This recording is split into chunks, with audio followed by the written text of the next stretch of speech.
Apakah arwah jenazah yang sedang dimandikan mengikuti jenazah yang sedang mandi sehingga dia ikut nonton badannya dimandikan, ikut bersama orang-orang yang mandi, ataukah dia berada di satu tempat?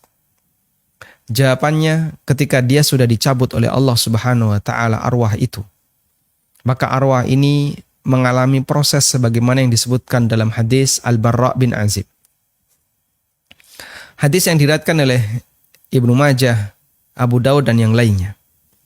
Dari sahabat Al-Barra bin Azib radhiyallahu anhu. Beliau menceritakan, satu ketika Nabi SAW mengiringi seorang jenazah. Setelah sampai di makam, ternyata kuburannya belum siap. Lalu bagian penggali kuburan, dia memperbaiki kuburan itu.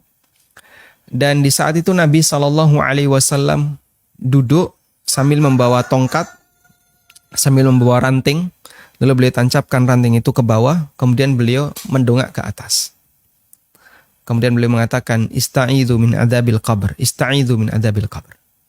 Mintalah perlindungan kepada Allah dari azab kubur. Kemudian beliau mulai bercerita tentang proses perjalanan roh.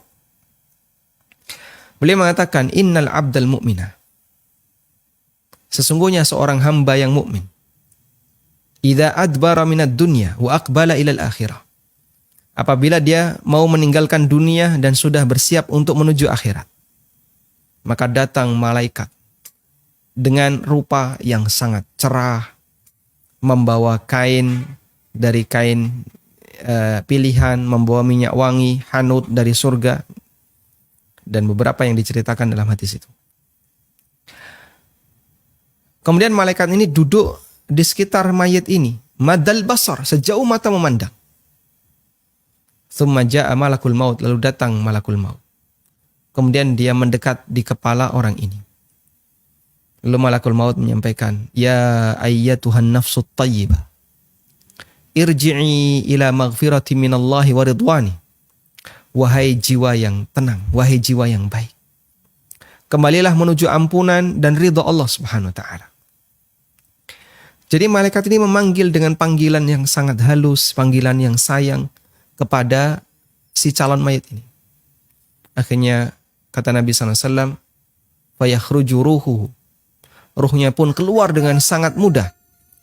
Sebagaimana keluar, kama yakhrujul ma'u min fayyis saqa. Sebagaimana air yang keluar dari mulut ceret. Ada ceret di sini? Ya. Tidak perlu kita buktikan ya. Tidak perlu kita lihat. Anda ketika punya teko, di sini ada gelas, coba tuangkan. Di sini ada airnya di tekonya. Anda tuangkan ke gelas tadi. Loh, kok nggak keluar Pak? Kenapa ini Pak? Oh, nyantol di dalam. Bukan nyantol Pak, kesumbat. Itu kalau tekonya belum dibuka, mulutnya. Begitu dibuka, air itu keluar dengan sangat lancar, mengalir dengan sangat lancar. Seperti itulah gambaran yang diberikan oleh Nabi SAW ketika roh seorang mukmin itu dicabut oleh Allah Subhanahu wa taala. Lalu dia dibawa ke langit, naik terus ke langit sampai ke langit yang tertinggi, langit yang ketujuh. Dan dalam proses naik ke langit itu ada proses dipuji oleh malaikat, ditanya ketika mencapai pintu langit dunia, ditanya, siapa ini? Ini adalah Fulan bin Fulan. Nah, itu dapat izin, diizinkan naik, dan begitu seterusnya. Kemudian Allah perintahkan, uktubu kitaba abdi fi illiyin. Letakkan catatan hambaku ini di illiyin. Kemudian Allah berfirman ini. Lalu dia dikembalikan dan di situ dalam hadis tersebut dinyatakan, ya, kembalikan roh ini ke jasadnya, yaitu berada di kuburan. Ya. Lalu datang dua malaikat. Kemudian dia ditanya.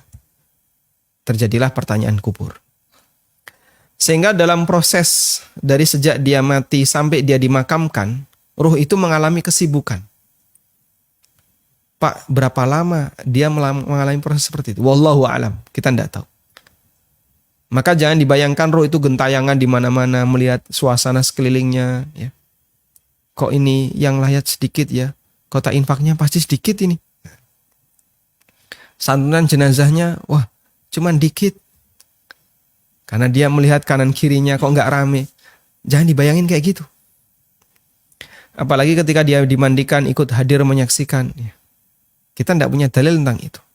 Yang ada adalah hadis dari Bara' bin Azib yang diceritakan Nabi SAW tentang proses perjalanan ruh dari sejak dicabut oleh Allah Subhanahu Wa Taala, dicabut oleh malakul maut, sampai akhirnya dia dikembalikan lagi setelah dia dimakamkan.